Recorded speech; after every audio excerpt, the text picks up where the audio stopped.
Good morning दोस्तों, स्वागत करता हूं आप सभी का आपके अपने YouTube channel Vector Classes by Vivek Singh में।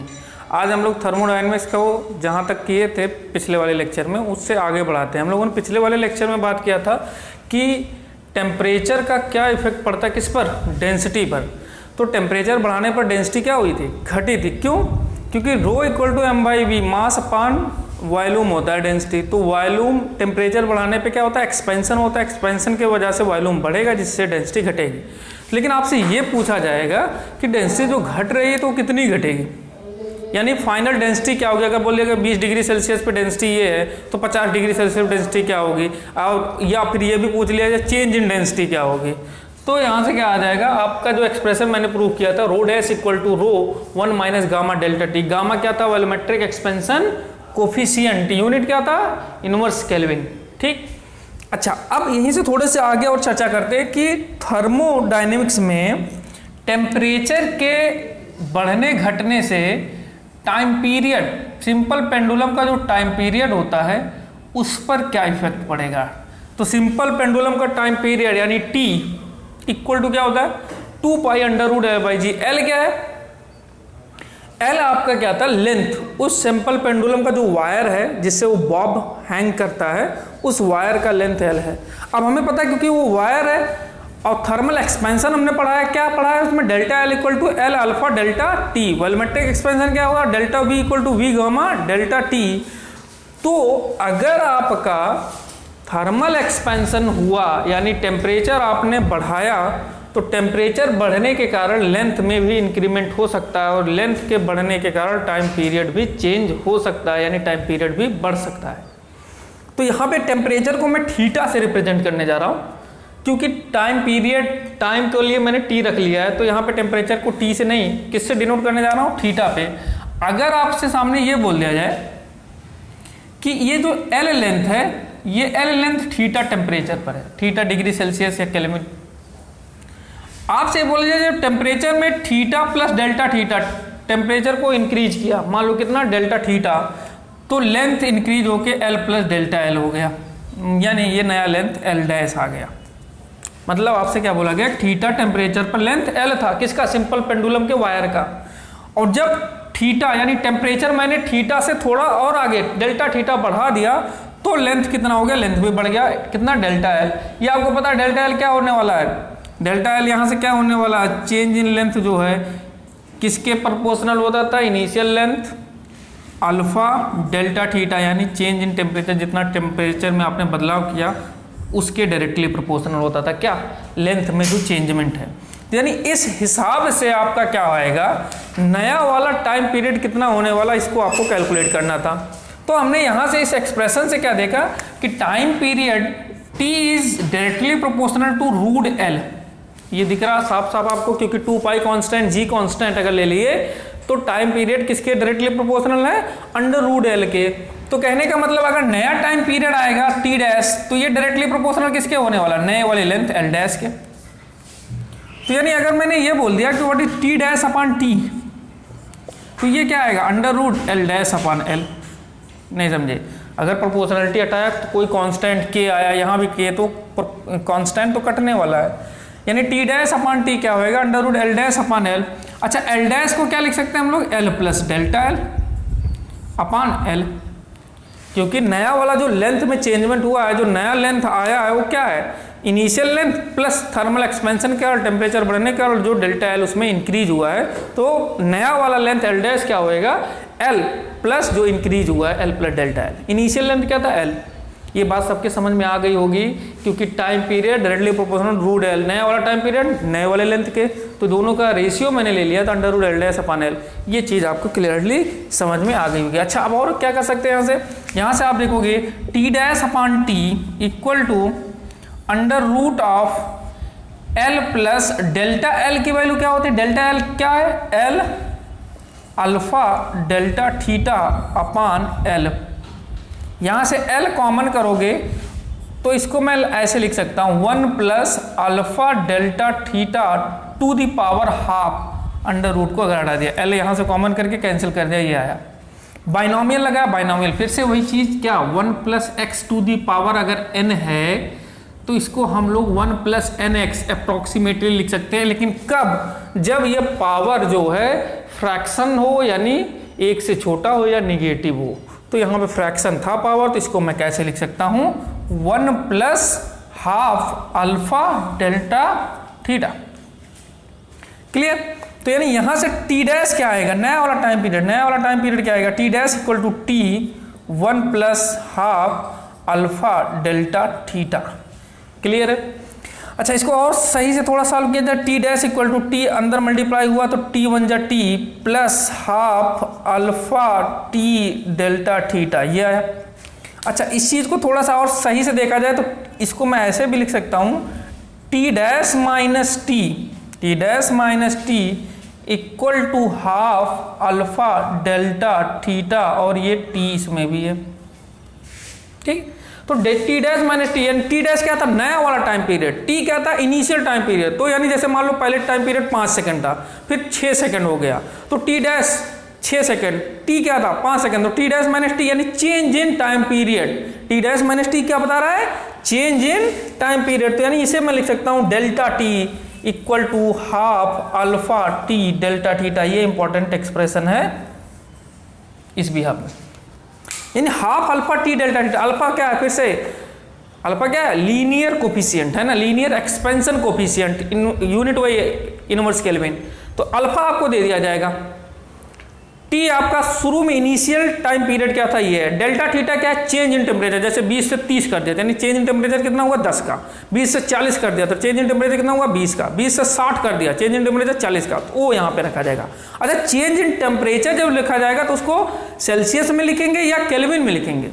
तो सेल्सियस में लिखो या केल्विन लिखो, बात एक ही आएगी। क्यों? क्योंकि 20 से 40 हुआ अगर, तो डिग्री सेल्सियस में चेंजमेंट कितना? 20 का। और केल्विन में भी, क्योंकि हर इक्वल पार्ट सेल्सियस का इक्वल केल्विन के ही बराबर था, बस उनका रेफरेंस अलग था। सेल्सियस का रेफरेंस 0 डिग्री सेल्सियस, केल्विन का रेफरेंस -273.15। वहां से हम लोग शुरू कर रहे थे।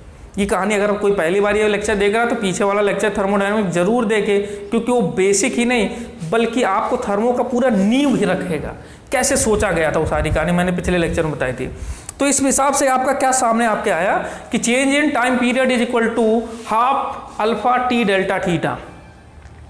नया यानी टाइम पीरियड आपका क्या है? नया टाइम पीरियड आप ऐसे बोला जाएगा, नया टाइम पीरियड क्या है? नया time period initial time period में कितना हुआ, ये ऐसे भी लिख सकते हैं। नहीं समझे भाई? अगर मान लिया जाए पुराना टाइम पीरियड जैसे 5 सेकंड है, नया टाइम पीरियड कितना आ गया, या चेंज इन टाइम पीरियड कितना आ गया? चेंज इन टाइम पीरियड आप तुरंत निकाल सकते हो, जैसे बोल दिया गया 2 सेकंड है, तो यानी नया वाला टाइम पीरियड कितना रहा होगा? 7 सेकंड। भाई ये बताओ जरा, 5 सेकंड इनिशियल टाइम पीरियड, अब आपने टेम्परेचर बढ़ाया तो लेंथ बढ़ गया होगा, लेंथ बढ़ गया होगा तो नया टाइम पीरियड भी बढ़ जाएगा। तो अगर चेंज इन टाइम पीरियड पता है 5 था, लेकिन चेंज कितना हो गया? 2 सेकंड का, यानी अब नया वाला कितना हो गया होगा? 7 सेकंड।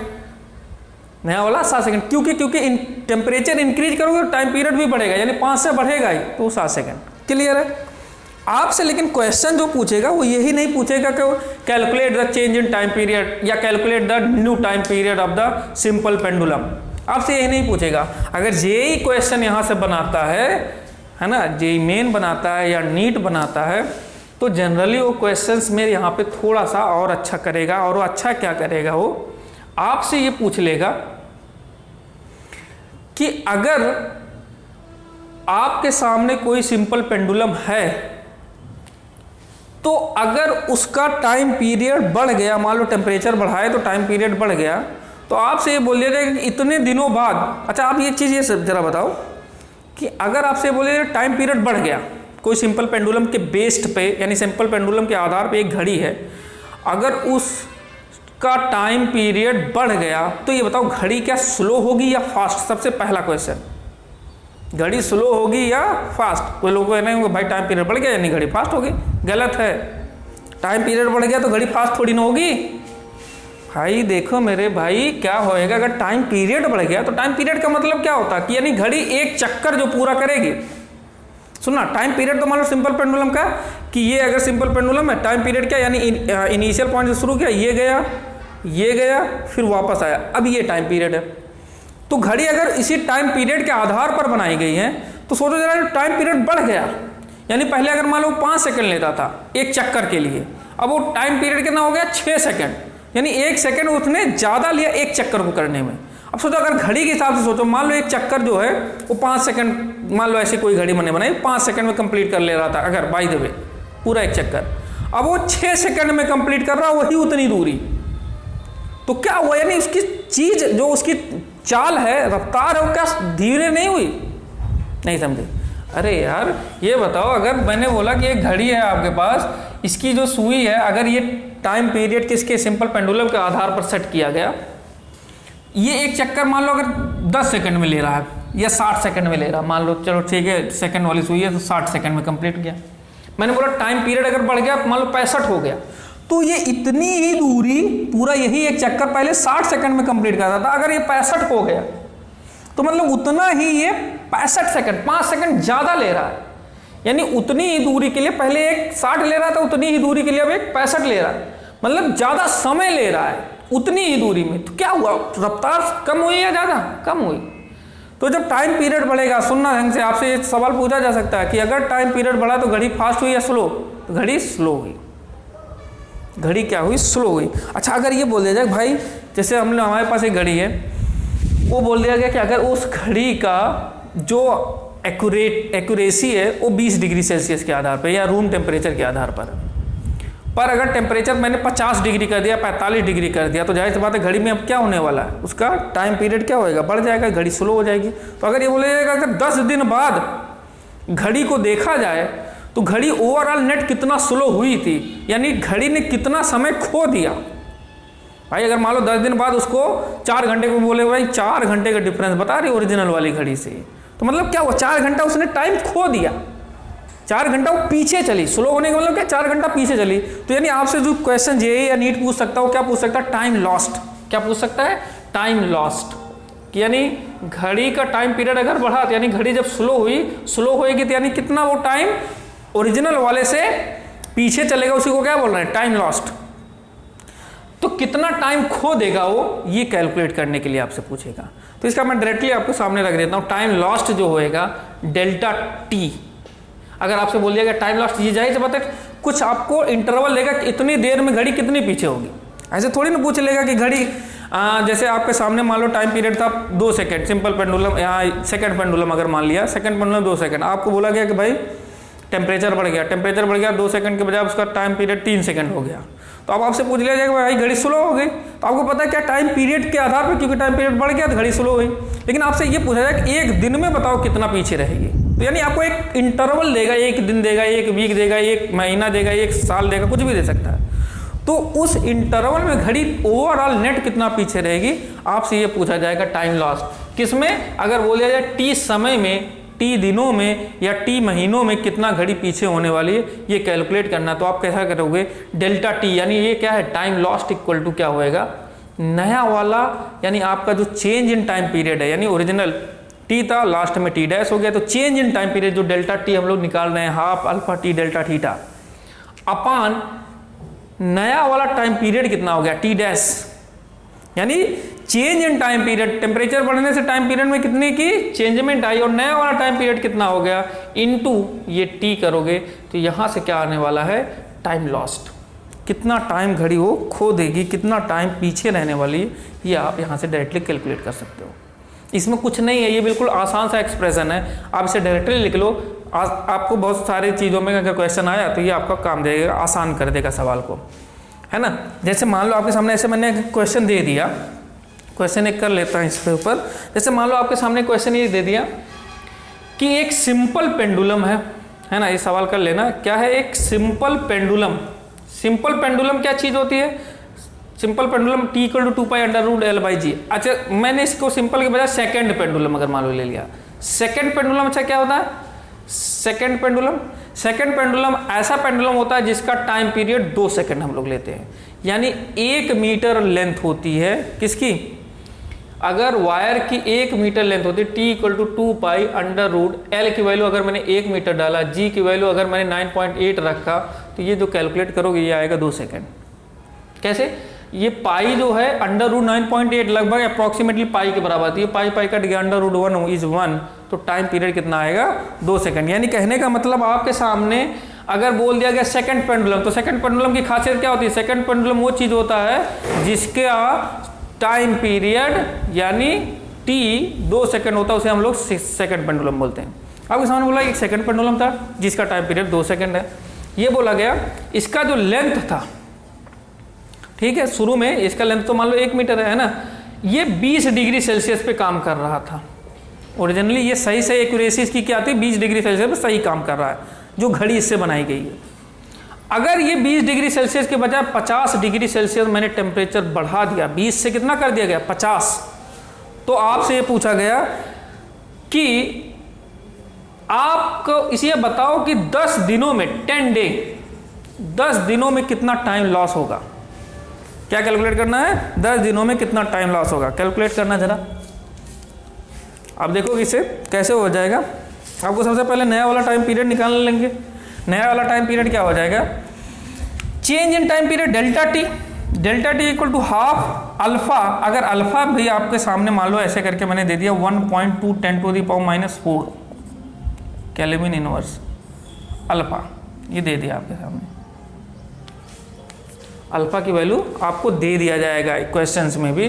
तो अल्फा की वैल्यू 1.2, क्योंकि वो जो सेकंड पेंडुलम था उसके वायर का एक्सपेंशन कोफिशिएंट क्या है ये आपको दिया जाएगा। ठीक, आपसे ये पूछा गया क्या कि चेंज इन टाइम पीरियड क्या हुआ? हाफ अल्फा की वैल्यू आप डाल दोगे 1.2 10⁻⁴ टी यानी शुरू में कितना था? 2 सेकेंड। डेल्टा थीटा 50 से 20, चेंज इन टेम्परेचर कितना है? 30 डिग्री सेल्सियस लिखो या 30 केल्विन लिखो, बात एक ही है। क्योंकि चेंज मैं बार बार बोल रहा हूँ सेल्सियस का एक और केल्विन का एक बराबर होता है। तो यानी चेंज अगर मैं बोलूँगा 20 डिग्री सेल्सियस तो ये कितना हो गया? आप बोलोगे 273 और 20 जोड़ लेंगे 293, ये 50 है तो 273 में 50 जोड़ लेंगे, लेकिन जब डिफरेंस लोगे तो आएगा तो 30 ही है ना। तो यानी यहाँ से आप क्या आएगा? चेंज इन टाइम पीरियड निकाल लिया आपने। नया वाला टाइम पीरियड क्या हो जाएगा? T dash equal to T plus delta T कर लेंगे। और क्या टाइम लॉस पूछ रहा है तो time loss delta T equal to change in time period upon ये T dash into T. T के जगह बजाय आप देखना सेकंड में ये डाटा है सब, तो ये क्या लिखोगे? टी के बजाय 10 दिन। अब एक दिन में कितना घंटे? 24 घंटे। और एक घंटे में कितने सेकंड? 3600 सेकंड। तो ये पूरा डाटा सेकंड्स में लिख देना, यानी टी के बजाय आप क्या लिखोगे यहाँ पे?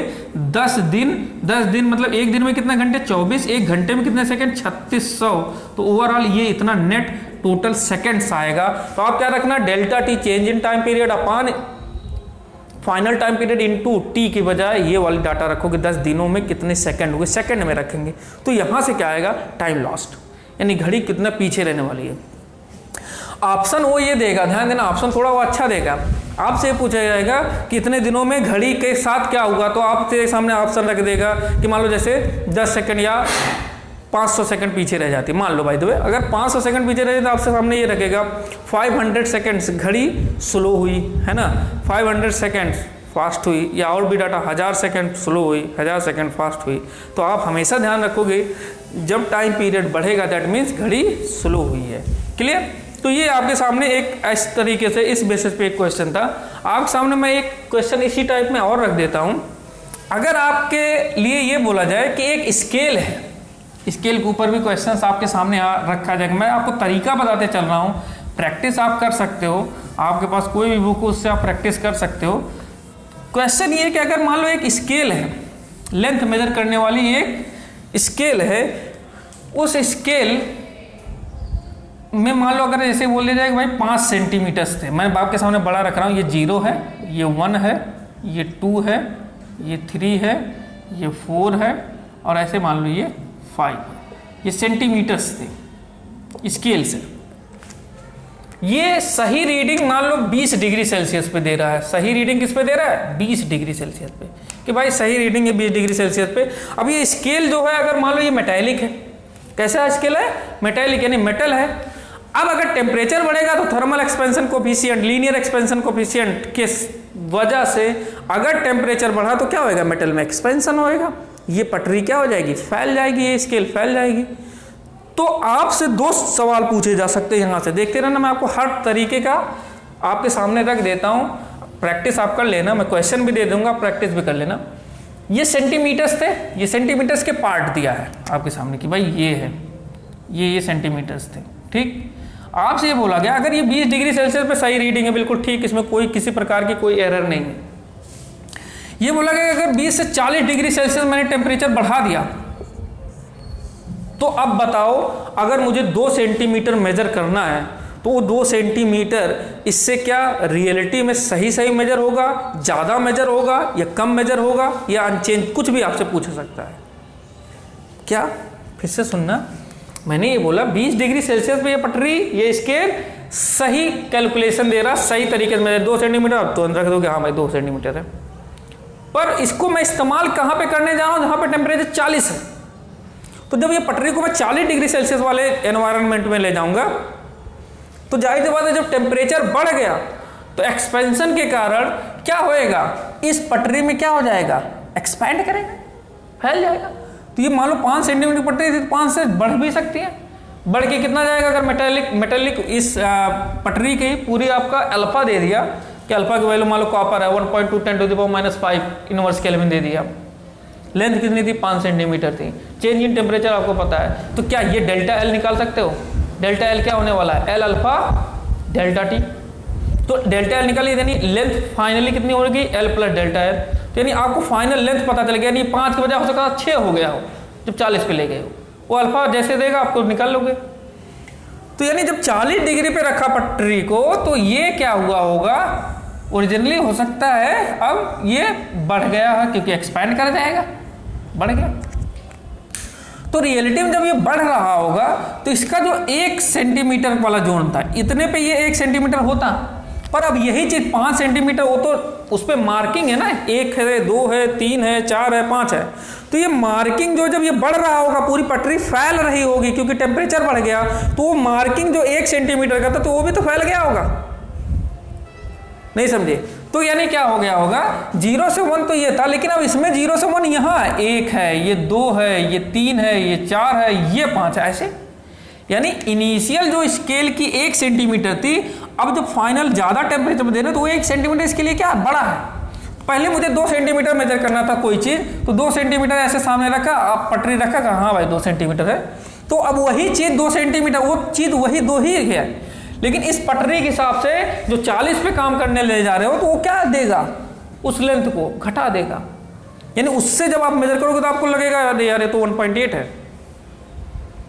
नहीं समझे, कहानी समझ लेना अच्छे से। क्या मैं बोला कि एक स्केल जो 20 डिग्री सेल्सियस पे काम कर रहा था, उससे मैंने 2 सेंटीमीटर की कोई चीज़ मेजर करी तो वो 2 सेंटीमीटर था, कोई दिक्कत नहीं। लेकिन अब वो 20 डिग्री सेल्सियस पे काम करने वाले स्केल को मैंने 40 पे अगर काम करवाया तो टेम्परेचर बढ़ने के कारण स्केल में थर्मल एक्सपेंशन हुआ होगा।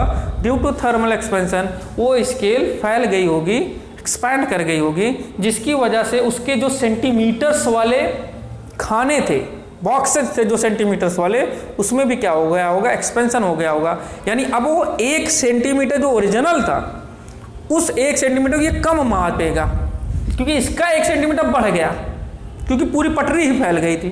तो ये 1 सेंटीमीटर इतना था, अब वो 1 सेंटीमीटर इसके लिए कितना बनेगा, 1 से कम हो जाएगा। तो यानी ये ओरिजिनली कोई भी रीडिंग है उसको क्या करेगी, घटा के मेजर करेगी अगर एक्सपेंशन हो गया। तो ये 2 इनिशियली जो था अब इसके लिए 2 नहीं रह गया, कम हो गया।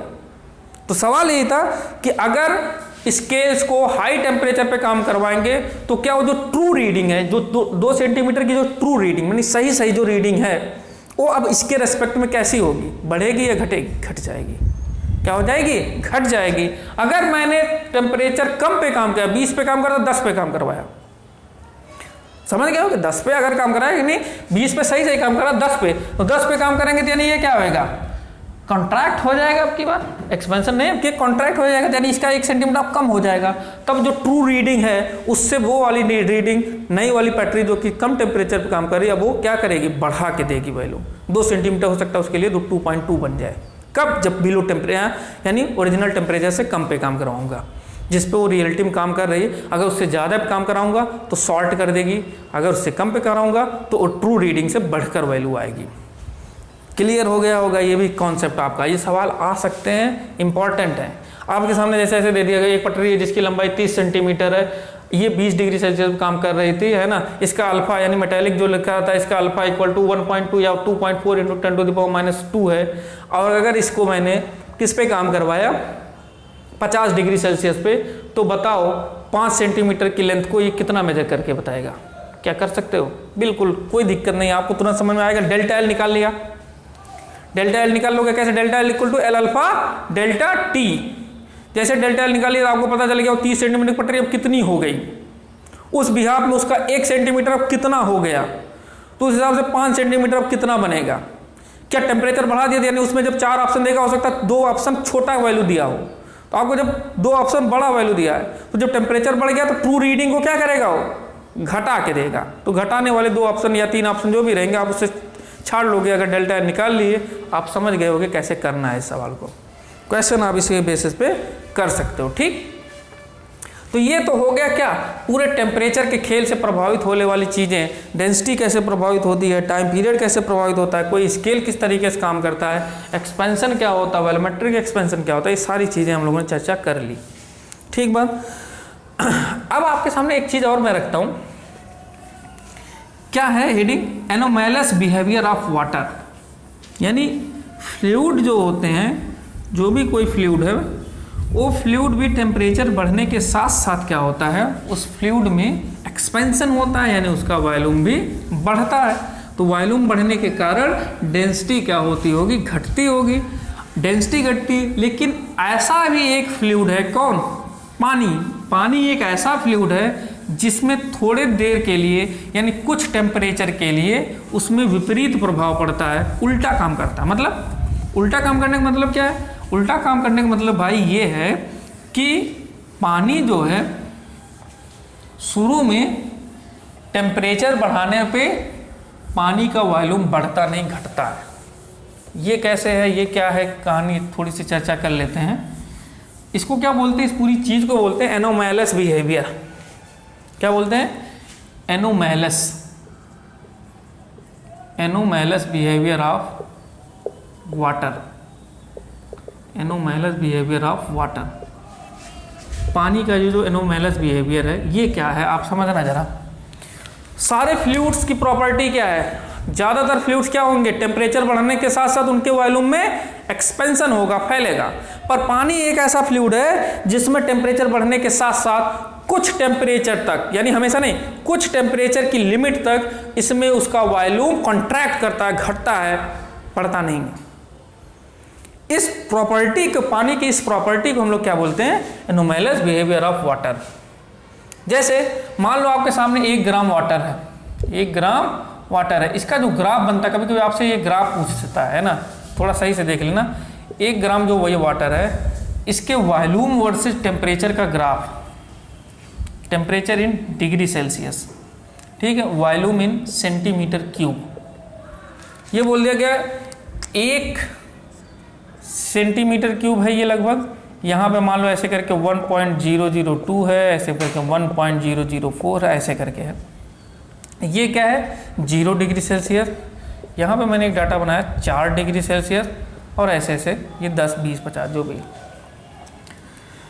तो फिर से सुनना, एनोमैलस बिहेवियर ऑफ वाटर क्या है कि दुनिया के सारे फ्लूइड टेम्परेचर बढ़ने के साथ साथ एक्सपैंड करते हैं, पर पानी जो है वो कुछ टेम्परेचर तक, टेम्परेचर की कुछ लिमिट तक पानी कॉन्ट्रैक्ट करता है, यानी उसका वॉल्यूम बढ़ता नहीं घटता है, बढ़ने के बजाय घटता है। वो सर्टेन लिमिट पानी की क्या है, टेम्परेचर की 0 से 4 डिग्री सेल्सियस।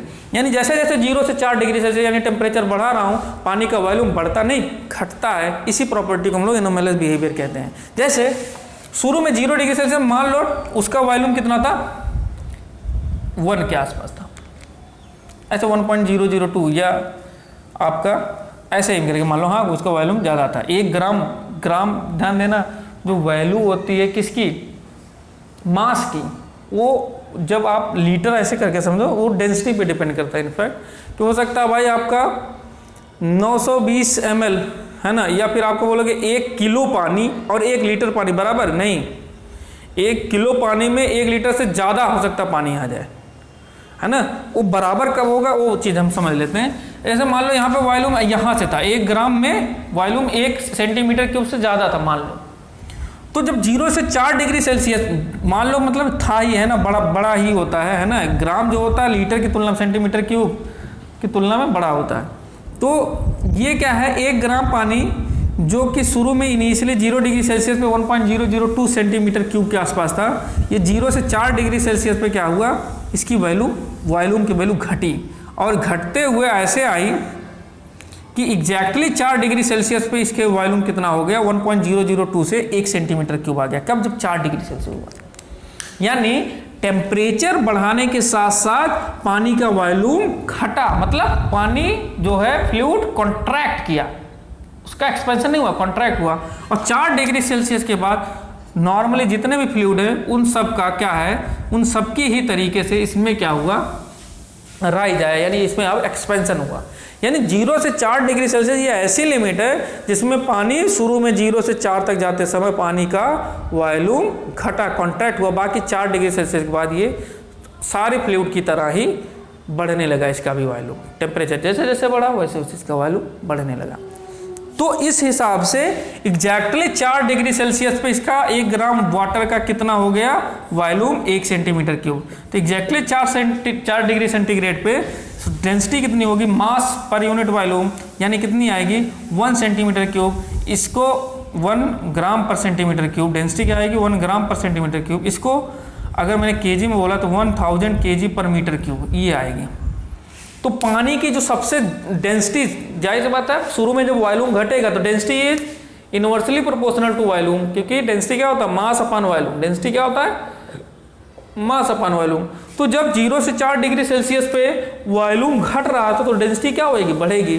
यानी अगर बोला जाएगा वाटर की सबसे ज्यादा डेंसिटी कहाँ पे होती है, 4 डिग्री सेल्सियस पे, क्योंकि 0 पे क्या था, ज्यादा था, 4 पे सबसे कम वॉल्यूम, बाकी वॉल्यूम इसके बाद क्या है, बढ़ रहा है।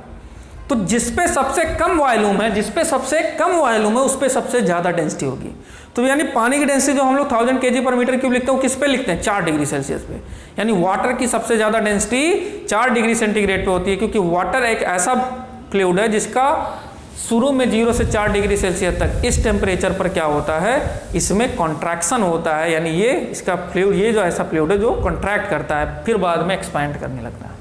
जी ये भी चीज़, अच्छा यही बिहेवियर जैसे आप जनरली हम लोग बोलते हैं कि भाई ठंडियों में, जैसे सिंपल एक चीज़ है, ठंडियों में जैसे फिश यानी जो भी जलीय जीव है, पानी में रहने वाले जो जीव जंतु हैं, वो ठंडियों में बर्फ़ जमने के बाद भी अंदर सर्वाइव कर पाते हैं।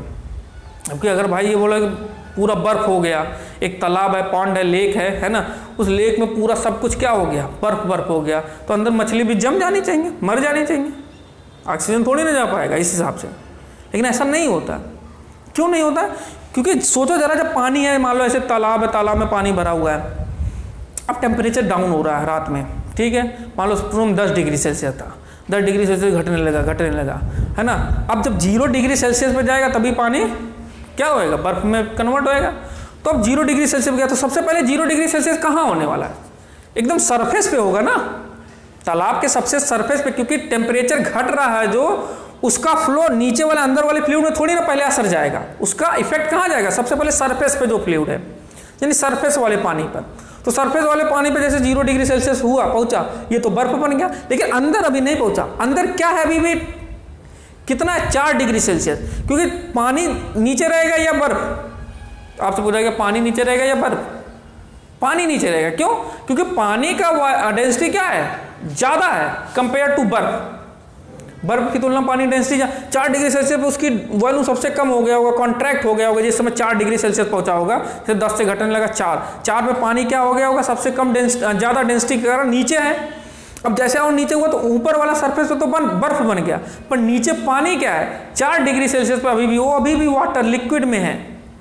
अब जब ऊपर बर्फ बन गया तो बर्फ क्या होता है, हीट का एक इंसुलेटर है, यानी हीट उसके अंदर से क्रॉस इतने आसानी से नहीं कर पाती है। तो जो ऊपर 0 डिग्री सेल्सियस है, अब अंदर वाली जो हीट है 4 डिग्री सेल्सियस, यानी ये हायर टेम्परेचर पे, ये बाहर जा नहीं पाएगी, और बाहर वाला टेम्परेचर अंदर आ नहीं, एक तरीके का आइसोलेटेड सिस्टम बन जाता है। तो अंदर पानी 4 ही पे रहता है, ऊपर बर्फ ही रहता है, लेकिन अंदर आप जाओगे तो अंदर पानी आपको मिलेगा। वो जीव जंतु जो होते हैं वो अंदर पानी में सर्वाइव कर लेते हैं। समझे क्या है बिहेवियर, ये एनोमैलस बिहेवियर, क्योंकि 4 डिग्री सेल्सियस जिस समय होगा पानी नीचे रहेगा, है ना, उधर जैसे टेम्परेचर गिरा 0 पे हुआ, बर्फ बन गया होगा ऊपर वाले सर पे, लेकिन अंदर नीचे पानी ही रहेगा, क्योंकि बर्फ क्या है, एक इंसुलेटर है हीट का। ठीक, इतनी बातें आप लोग समझ गए एनोमैलस बिहेवियर तक। अब इस पर बहुत सारे क्वेश्चंस आप अंदर कर सकते हो, किसमें, टाइम लॉस के ऊपर, और स्केल के ऊपर ये सारे क्वेश्चंस, आप डेंसिटी कितनी चेंज हुई सारे क्वेश्चन कर सकते हो। आपको हमेशा ध्यान देना अल्फा बीटा गामा अगर ये पूछ रहा है इसकी वैल्यू दी जाएगी आप, लेकिन format delta L equal to L alpha delta T, delta V equal to V gamma delta T, time loss, ये सब इंपॉर्टेंट फार्मूले अगर दिमाग में रहेंगे तो आप इजीली क्वेश्चंस को कर सकते हो, चाहे वो जेईई में आए, नीट में आए, चाहे जहाँ आए। ठीक, अब जो हमें पढ़ना है सुनना, अब ये टॉपिक जो है यहाँ से थोड़ा सा खेल और अच्छा होने वाला है, देखते रहना। मैं आपको थर्मो जो भी जितने भी लेक्चर दे रहा हूँ वो सारे के सारे लेक्चर अगर आपने सही से समझ लिया और नोट कर लिया तो विश्वास करो आपको बहुत कुछ फ़ायदा हो जाएगा, जेईई के सारे क्वेश्चंस आप इजीली कर पाओगे। हम लोग अब क्या पढ़ने जा रहे हैं, बिहेवियर ऑफ गैसेज। क्या पढ़ने जा रहे हैं, बिहेवियर ऑफ गैसेज, गैस का बिहेवियर। सबसे पहले एक चीज़ समझना, गैस क्या होता है। गैस क्या बोला जाता है, gas is the basically diffused form of substance, diffused form of substance, यानी किसी सब्सटेंस का गैस क्या होता है, डिफ्यूज्ड फॉर्म होता है। डिफ्यूज्ड फॉर्म का मतलब क्या हुआ, आप एक चीज़ समझ लेना, डिफ्यूज्ड फॉर्म का मतलब ये है कि जो गैसेज हैं वो उसके अंदर के जो पार्टिकल्स हैं उनके बीच की स्पेसिंग अब ज़्यादा हो गई, यानी एकदम टुकड़ों में। पहले क्या था, लिक्विड में सबसे ज़्यादा इंटरमॉलिक्यूलर स्पेसिंग सबसे कम किस में होती है, सॉलिड में, इससे ज़्यादा लिक्विड में, इससे ज़्यादा गैसेज में। तो गैसेज एकदम सबसे डिफ्यूज फॉर्म में। तो गैस की सबसे पहले गैस समझ के लो कि गैस कहते किसको, 4-5 पॉइंट इसके लेके मैं बताता हूँ। सबसे पहला point, gas is the basically diffused form of substance, मतलब ये इसके बीच में जो पार्टिकल्स है इनके बीच में इंटरमॉलिक्यूलर स्पेसिंग, लिखते चलना है ना, इंटरमॉलिक्यूलर स्पेसिंग बहुत कम ज़्यादा होने वाली, इंटरमॉलिक्यूलर स्पेसिंग बहुत ज़्यादा होगी, यानी पार्टिकल्स जो होंगे बहुत दूर दूर होंगे, क्योंकि पार्टिकल्स जो होंगे बहुत टीनी पार्टिकल, छोटे छोटे पार्टिकल, उनकी काइनेटिक एनर्जी ज़्यादा होती है, अच्छी होती है, जिगजैग करते हैं, है ना। वो काइनेटिक एनर्जी उनकी ज़्यादा होने के कारण क्या होएगा, उनके बीच में जो वाइडली सेपरेशन है, सेपरेशन बहुत ज़्यादा है, इस सेपरेशन के वजह से क्या होएगा, उनके बीच में जो फोर्सेज है, कौन से फोर्सेज, इंटरमॉलिक्यूलर फोर्सेज, ये क्या होने वाला, बहुत कम होने वाला है। आइडियल गैस से बोलूँगा तो ये नेग्लेक्ट यानी जीरो मान सकते हैं आइडियल गैस में। अभी हम लोग सिर्फ गैस पढ़ रहे हैं, ये हो गया। अच्छा, गैस को और क्या बोलते हैं, गैस बेसिकली किसी सब्सटेंस का क्या होता है, वेपर फॉर्म होता है। क्या होता है, किसी सब्सटेंस का, आपको डेफिनेशन बोलोगे गैस क्या होता है तो आप बोल सकते हो किसी सब्सटेंस का वेपर फॉर्म। वेपर फॉर्म से मतलब ये है कि वो गैस सब्सटेंस का ऐसा फॉर्म है जो उस सब्सटेंस को उसके बॉइलिंग पॉइंट के ऊपर आने पर प्राप्त होता है, वो अवस्था वो उसके बॉइलिंग पॉइंट के ऊपर आने पर प्राप्त होता है। यानी वेपर फॉर्म मतलब जब हम किसी सब्सटेंस को उसके बॉइलिंग पॉइंट के ऊपर रख देंगे, बॉइलिंग पॉइंट के ऊपर रख देंगे तो वो अपने आप वेपर फॉर्म में कन्वर्ट हो जाएगा। तो यानी बॉइलिंग पॉइंट के अबव वाले टेम्परेचर पर जब सब्सटेंस होता है तो उसी को बोलते हैं वेपर फॉर्म, और वही है गैसियस स्टेट उस सब्सटेंस का। अच्छा, और क्या बोल सकते हैं इसमें, इसमें ये बोलते हैं गैस का शेप और साइज इनडेफिनिट होता है। इनडेफिनिट क्या होता है, शेप और साइज दोनों इंडेफिनिट होता है। अच्छा, सॉलिड क्या होता है, सॉलिड ऐसी चीज होती है जिसका शेप और साइज दोनों फिक्स होते हैं, डेफिनिट होते हैं, निश्चित होते हैं। लिक्विड क्या होता है, जिसका शेप फिक्स नहीं होता है, वॉल्यूम फिक्स होता है।